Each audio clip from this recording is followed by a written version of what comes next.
Minasyaitonirrajim. Bismillahirrahmanirrahim. Alhamdulillahirabbil alamin. Arrahmanirrahim. Maliki yaumiddin. Iyyaka na'budu wa iyyaka nasta'in. Ihdinas siratal mustaqim. Siratal ladzina an'amta 'alaihim ghairil maghdubi 'alaihim waladdallin. Amin. Jamaah salat zuhur yang dirahmati Allah Subhanahu wa taala, sama-sama mari kita lanjutkan kajian dari kita, yakni kajian kitab Arba'in Nawawi karya Syekh Yahya Syarafuddin An-Nawawi. Kita pada siang hari ini sampai pada hadis yang ke-17. Bismillahirrahmanirrahim. Al-hadits sabi'u asyar. Hadis yang ke-17. An Abi Ya'la Shaddad ibn Uwais radhiyallahu ta'ala anhu anna Rasulullah sallallahu alaihi wasallam qala. Dari sahabat Abi Ya'la Shaddad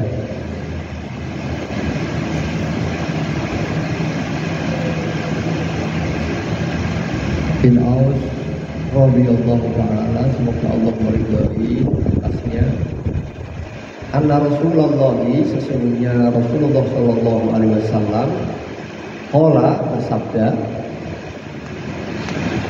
innallaha, sesungguhnya Allah, katabal ihsana, kataba itu menetapkan, itu mewajibkan siapa Allah, al ihsana atas kebaikan, ala kulli syai'in atas segala sesuatu atau atas segala perkara. Fa idza qataltum, maka ketika hendak membunuh kalian, fa ahsinu, maka berbaiklah al-qitlata atas pembunuhan itu. Wa idza dzabhtum, dan ketika kalian menyembelih ay al-hayawan, fa ahsinu dzabhata, maka berbuat baiklah atas sembelihan itu. Wal yukida, dan hendaknya mempertajam ahadukum, siapapun dari kalian, syafrotahu, atas alat sembelihan itu.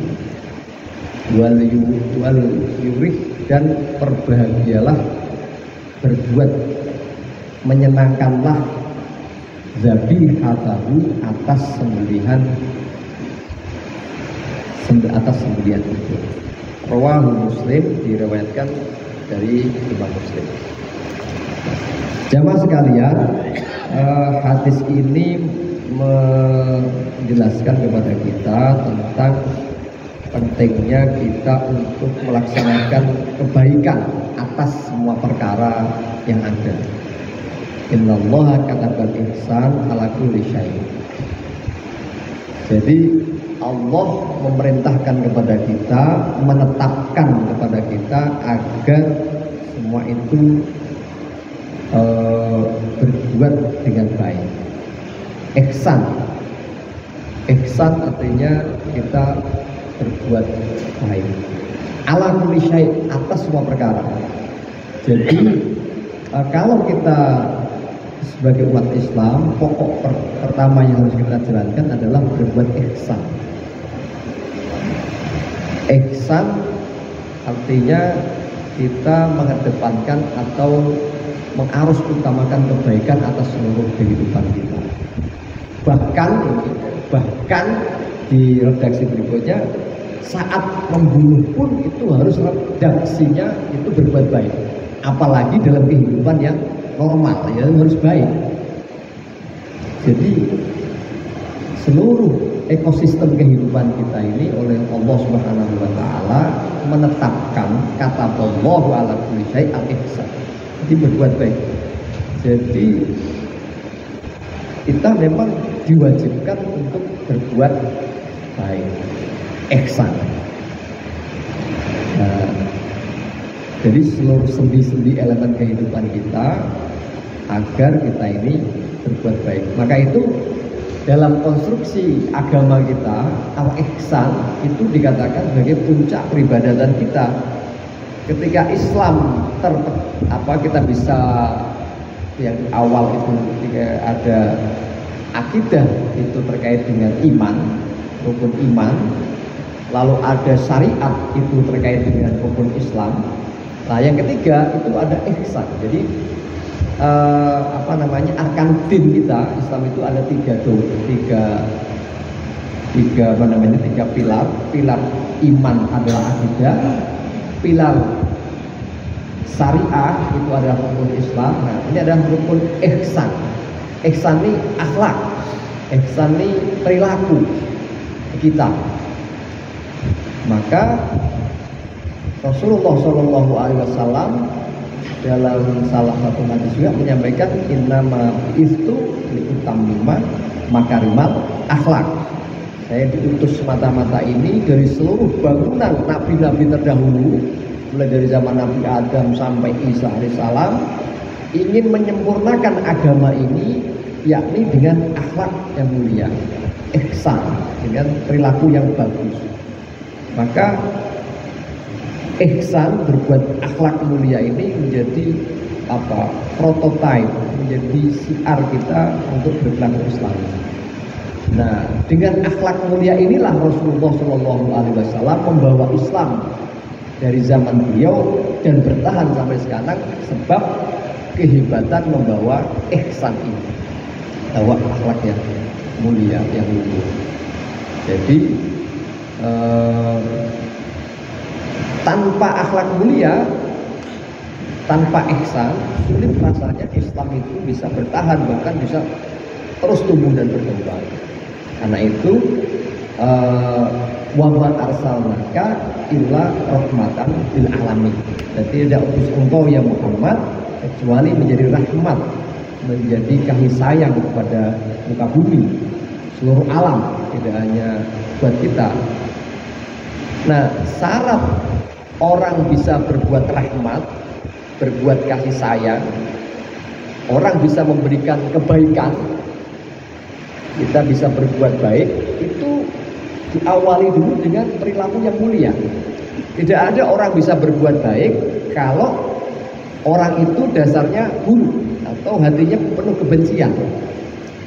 Maka ihsan itu bisa berbuat kalau hati kita juga dipenuhi rasa cinta kasih. Syarat orang bisa berbuat rahmat, menebarkan Islam yang penuh kasih sayang itu kalau di kita punya modalnya jauh dari nilai-nilai kebencian. Islam yang rahmatan, Islam yang berakhlak itu tidak mungkin disebarkan, tidak mungkin dibawa oleh orang yang penuh dengan kebencian. Tidak mungkin bisa disiarkan oleh orang yang penuh dengan hasud, benci, dan seterusnya. Jadi kebaikan ini bisa dibawakan oleh orang yang memang hatinya damai, hatinya yang penuh dengan kebaikan. Jadi ihsan. Contoh yang paling terasa kita ihsan itu dalam Al-Quran, wa bil walidaini ihsana. Dan kalian berbuat ihsanlah kepada kedua orang tuamu. Nah, bayangkan kita anak ya yang masih punya orang tua, bagaimana rasanya kita ini mau membuat ihsan. Nah, kan ukuran paling sederhana kita buat ihsan kepada orang tua kita. Orang tua kita itu kalau perempuan yang melahirkan, mengandung kita 9 bulan lamanya, itu sungguh waktu yang sangat berat, ya kan, disayang seterusnya sampai kita kecil dirawat ya dengan segala macam dinamikanya, akhirnya tumbuh besar dan sekarang oleh Al-Quran wa bil walidaini ihsan, dan berbuat baiklah kalian kepada orang tua, berbuat ihsanlah kepada kedua orang tua. Nah, itu ihsan. Nah, jadi hadis ini menegaskan kepada kita sebetulnya setiap perkara itu dasarnya kita harus berbuat baik. Nah, terus ini redaksi berikutnya, fa idza qataltum, bahkan ketika kamu mau membunuh, fa ahsinul qitlah, maka berbuat ihsanlah dalam membunuh. Kita misalnya jihad, perang, kalau memang itu bunuh, kira-kira bunuhlah yang tidak menyakiti. Hal yang ekstrim pembunuhan aja kita harus yang ihsan. Apalagi kita bertetangga, apalagi kita berteman ya, harus baik. Wong kita yang itu perang itu kan antara dibunuh atau membunuh. Ketika membunuh pun kita berkesempatan membunuh, harus bunuh yang baik. Apa artinya bunuh yang baik? Ya bunuh yang tidak misalnya nyicil ya, bunuhnya nyicil. Ini dipotong ininya dulu, disakiti dulu gitu. Nggak boleh, harus yang. Nah kalau hukuman mati itu ya itu kan sama juga membunuh. Itu juga harus cari teori yang paling sebenarnya teori yang paling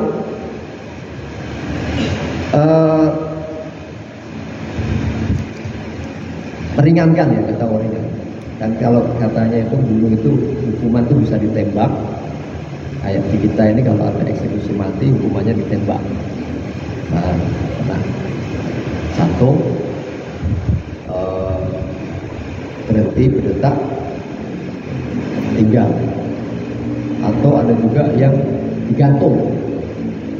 Nah, digantung itu dipakai tali gitu ya. Nah, kita ini tali terus mungkin kalau di film-film itu terus di atas kursi apa di atas meja, begitu siap maka mejanya didorong, kursinya didorong terus jatuh ya kan.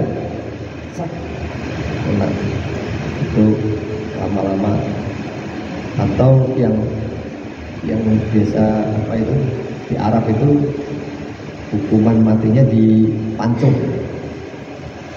ya, apa ditebas. Tebas itu kayak biasanya dari belakang. Nah, nggak tahu ya, itu semua sama-sama cepat punya teori. Intinya bagaimana cepat untuk hilang nyawa, jangan mengeksekusi mati dicicil Pak gitu. Ini terbukti oleh qadhi, oleh hakim, oleh putusan pengadilan, hukumannya dibunuh, tapi bunuhnya pelan-pelan. Nah itu nggak boleh. Fa'ahsinul qitlah. Karena kalau teori ya bisa diwawancara, enak mana dibunuh lewat gantung apa lewat pancung apa lewat tembak, karena korbannya nggak bisa diwawancara. Oh ternyata waktu mati enak dipancung kan nggak ada, karena nggak bisa diwawancara. Setelah dihukum ya selesai. Nah ini pokoknya adalah kita ihsan. Bahkan ketika kita terlibat jihad, nah itu juga harus membunuh yang ikhlas. Nah berikutnya juga tidak hanya soal kemanusiaan, wa idza dzabhtum, ketika kita menyembelih hewan juga harus fa'ahsinu dzibha. Ihsan juga harus dalam membunuh hewan. Misalnya ini bulan bulan besar itu kurban. Nah, kita waktu di Mesir juga rutin menyelenggarakan Zulhiha ya, dulu sembelih halal. Nah itu juga berupaya bagaimana menyembelih hewan itu tidak stres. Jadi sebisa mungkin sebelum dibunuh itu dia senang, senang, gembira, dan waktu bunuh juga enak, landai.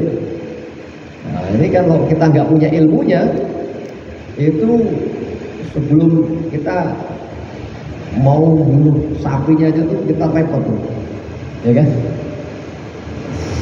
Kita kalau nggak ketangin para pakar itu bagaimana beberapa masjid yang tidak ahlinya itu sapinya kecil-kecil dan bahkan ada yang lari, ya kan? Sembelih. Nah, ini tentu nggak menurut Nabi itu dihindari. Maka kalau